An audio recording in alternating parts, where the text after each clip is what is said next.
Hello guys, welcome to our YouTube channel. நம்ம இப்போ பார்க்க போகிறது சிக்கன் கட்லெட்ஸ் எப்படி பண்ண போகிறோம் தான். ஃபர்ஸ்ட்டு கொஞ்சம் பச்சை மிளகாய் 2 பச்சை மிளகாய் எடுத்து கட் பண்ணிக்கோங்க.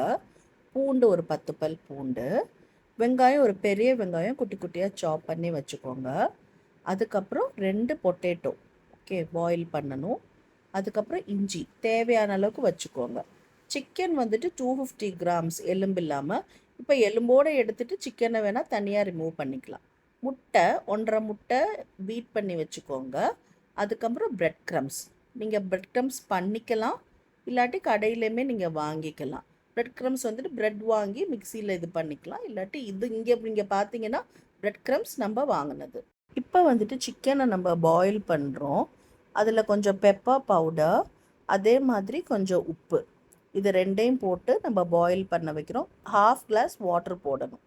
ஓகேங்களா? அதை க்ளோஸ் பண்ணி வச்சு நீங்கள் வந்துட்டு அந்த தண்ணி வத்துற வரைக்கும் பாயில் பண்ணணும். அதுக்கப்புறம் இந்த சைடு ஒரு குக்கரில் பொட்டேட்டோ வந்து நீங்கள் பாயில் பண்ணிக்கலாம், கொஞ்சம் உப்பு போட்டுக்கலாம். இப்போ நீங்கள் அந்த பொட்டேட்டோவை வந்து ஹாஃபாக கட் பண்ணி கூட நீங்கள் போடலாம். ஈஸியாக வேகணும் அப்படின்னு நினச்சிங்கன்னா. ஸோ இப்போ ரெண்டுமே வந்துட்டு கொஞ்சம் பாயில் பண்ணுறதுக்காக குக்கர் மூடி வச்சுருக்கோம். அதே மாதிரி இங்கே லிட்டை க்ளோஸ் பண்ணி கொஞ்சம் நேரம் நம்ம வச்சுருக்கோம். இப்போது சிக்கன் வந்துட்டு நீங்கள் அந்த தண்ணி ஃபுல்லாக வடிகிற வரைக்குமே நீங்கள் வந்துட்டு அதை நல்லா பாயில் பண்ணி அந்த தண்ணி ஃபுல்லாக போகிற வரைக்கும் இந்த கன்சிஸ்டன்சியில் வேணும். அதே மாதிரி இங்கே உருளைக்கிழங்கும் உங்களுக்கு வெந்துருச்சு. சிக்கனும் வந்துட்டு இப்படி இங்கே சிக்கனை வந்துட்டு மிக்சியில் ஒரு அடி அடிச்சுக்கலாம், இல்லாட்டி க்ரஷர் இருந்ததுன்னா க்ரஷ் பண்ணி எடுத்துக்கலாம். அப்புறம் பொட்டேட்டோ வந்து நல்லா மேஷ் பண்ணி வச்சுக்கோங்க. கருவேப்பிலை தேவையானதுன்னா யூஸ் பண்ணிக்கோங்க. நாங்கள் இங்கே ஃபஸ்ட்டு நினச்சோம் எடுத்துக்கலான்னு, அதுக்கப்புறம் எடுத்துக்கல. அதுக்கப்புறம் நம்ம வந்துட்டு அந்த பேனில் வந்துட்டு கொஞ்சம் எண்ணெய் போட்டுக்கோங்க. அப்புறம் அந்த பூண்டு இருக்குல்ல, பூண்டை வந்துட்டு அதில் போடுங்க. கொஞ்சம் நல்லா அந்த பூண்டு ஸ்மெல் வந்துட்டு இறங்குனதுக்கப்புறம் நீங்கள் அதில் வந்துட்டு ரிமைனிங் இன்க்ரீடியன்ஸை வந்துட்டு போடணும். ஓகேங்களா? உங்களுக்கு பச்சை மிளகா போட்டு அது கூட சேர்ந்து சாட்டே பண்ணுங்கள். அது பண்ணதுக்கப்புறம் நீங்கள் என்ன பண்ணணுன்னா, வெங்காயம் இருக்குல்ல, வெங்காயத்தை அதுக்குள்ளே போடுங்க. ஸோ அந்த வெங்காயம் நீங்கள் போட்டதுக்கப்புறம் ஒரு ப்ரௌனிஷ் ஸ்டேட்டில் உங்களுக்கு வரும்ல, அது வரைக்குமே நீங்கள் நல்லா வந்துட்டு சாட்டே பண்ணிக்கிட்டே இருக்கணும். ஓகேங்களா? உங்களுக்கு ஒரு மாதிரி டிஃப்ரெண்ட்டாக ஒரு ஆரோமாவும் வரும். இதெல்லாம் சேர்ந்து ஒரு நல்ல ஒரு வாசம் வரும். கூடவே வந்துட்டு கலர் வந்துட்டு ஃபஸ்ட்டு இருந்த கலர்லேருந்து அது மாறி உங்களுக்கு வந்துட்டு ஒரு மாதிரி ப்ரௌனிஷ் கலராக மாறும். ஸோ அது வரைக்குமே நீங்கள் வந்துட்டு கம்ப்ளீட்டாக அதை நீங்கள் ஃப்ரை பண்ணிக்கிட்டே இருக்கணும். இப்போ நம்ம சொன்ன கன்சிஸ்டன்சி ஓரளவு அந்த ப்ரௌன் கலராக மாறிட்டுருக்கு. இப்போ அந்த கன்சிஸ்டன்சி வந்துட்டு உங்களுக்கு வந்துடுச்சு. இதில் இப்போ நீங்கள் என்ன பண்ணணுன்னா, இதில் நம்ம மசாலா பவுடர்ஸ் ஆட் பண்ண போகிறோம். கொஞ்சம் ஸ்பைஸியாக இருக்கிறவங்க நிறையா போட்டுக்கலாம், இல்லை மீடியமாக இருக்கவங்க அது ஏற்ற மாதிரி போட்டுக்கலாம். நாங்கள் இங்கே வந்துட்டு ஒரு குட்டி ஸ்பூனில் வந்துட்டு பெப்பர் பவுடர் போட்டோம்.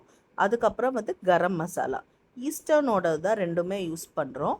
அதுக்கப்புறம் கொஞ்சம் உப்பு அதை போட்டுட்டு நல்லா அந்த அனியன்ஸ், அதே மாதிரி அந்த மசாலா வந்துட்டு ரொம்ப நேரம் இருக்கக்கூடாது, ஏன்னா தீஞ்சிரும்.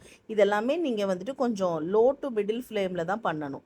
அது நல்லா அந்த பச்சை ஸ்மெல் போனதுக்கப்புறம் அந்த சிக்கனை நம்ம வந்துட்டு ஒரு மிக்சியில் இப்படி போட்டு வச்சுருக்கோம் இல்லையா, அந்த க்ரம்ஸ் மாதிரி, அதை இப்போ நம்ம என்ன பண்ணணும், இது கூட சேர்த்து நல்லா சாட்டே பண்ணணும். சரி, அந்த சிக்கனும் இந்த மசாலா எல்லாம் சேர்ந்து இறங்கணும். அதுக்கப்புறம் நீங்கள் என்ன பண்ணணும்னா, இந்த சிக்கன் கூடயே நம்ம மேஷ் பண்ணி வச்சுருக்கோம் இல்லையா அந்த பொட்டேட்டோ, அந்த பொட்டேட்டோவுமே சேர்த்து இந்த சிக்கன் கூட நீங்கள் ஆட் பண்ணணும்.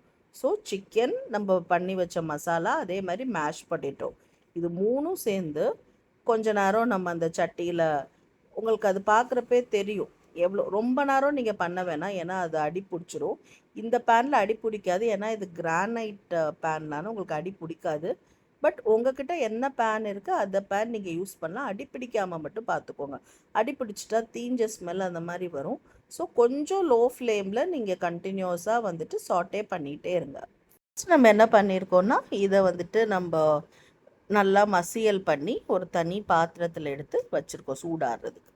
அதுக்கப்புறம் அதை அப்படியே நம்ம கையில் வந்து நல்லா தட்டிட்டு எக்குள்ளே டிப் பண்ணி அந்த க்ரம்ஸில் வந்துட்டு இப்படி அப்படி 2 தடவை மாற்றி மாற்றி நீங்கள் அதை இது பண்ணி வச்சுக்கணும்.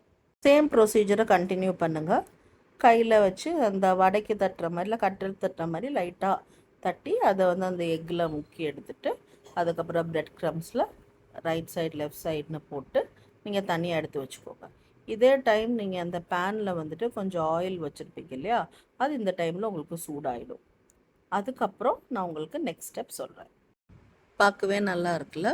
இது இப்போ சிக்கன் நாங்கள் இவ்வளோ தான் எடுத்திருக்கோம். உங்களுக்கு எவ்வளோ பேர் இருக்காங்க அதுக்கேற்ற மாதிரி நீங்கள் அந்த சிக்கன் மித்த குவான்டிட்டிலாம் இன்க்ரீஸ் பண்ணி பண்ணிக்கலாம். ஸ்பைசி ஜாஸ்தியாக வேணுன்றவங்க அதுக்கேற்ற மாதிரி ஸ்பைஸ் ஜாஸ்தியாக போட்டுக்கலாம். இப்போது இது நல்லா வந்துட்டு கொஞ்சம் இதாகட்டும், ஃப்ரை ஆகட்டும். இது உங்களுக்கு எவ்வளோ ஆயில் வேணும் நீங்கள் எடுத்துக்கலாம். ஓகேங்களா. சிலவங்க கோகோனட் ஆயில் யூஸ் பண்ணுவாங்க, சன்ஃப்ளவர் ஆயில், ஆலிவ் ஆயில், எந்த ஆயில் வேணாலும் யூஸ் பண்ணலாம். இங்கே நாங்கள் வந்துட்டு யூஸ் பண்ணியிருக்கிறது சன்ஃப்ளவர் ஆயில் தான். ஓகே, எண்ணெய் சூடானதுக்கப்புறம் போடுங்க. ஒரு ப்ரௌன் கலர் கன்சிஸ்டன்சி வரும்ல, அது வரைக்கும் நீங்கள் இந்த சைடில் தான் இருக்கணும். ரொம்ப ஹீட் வச்சிடாதீங்க, மீடியம் ஃப்ளேமில் எது வேணாலும் பண்ணுங்கள். ஓகேங்களா.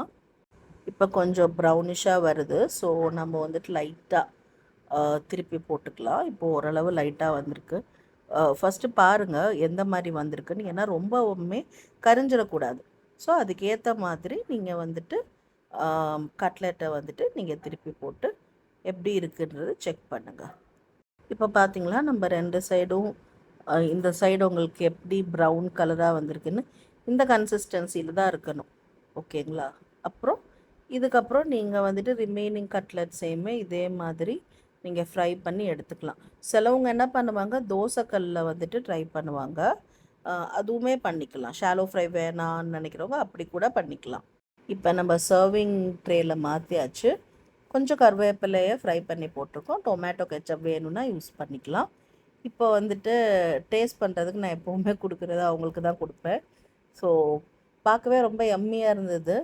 சரி நம்ம வந்துட்டு சாப்பிட்டு பார்க்கலான்னு கொடுத்தேன். அவங்க சாப்பிட்டு பார்த்துட்டு ஐயோ எப்படி இருக்கும்னு வெயிட் பண்ணிகிட்டு இருந்தேன். ஏன்னா நான் நார்மலாக ரொம்பலாம் இது மாதிரி பண்ணுற ஆள் கிடையாது. அது சாப்பிட்டு பார்த்துட்டு அவங்க சூப்பராக இருக்குன்னு சொன்னாங்க.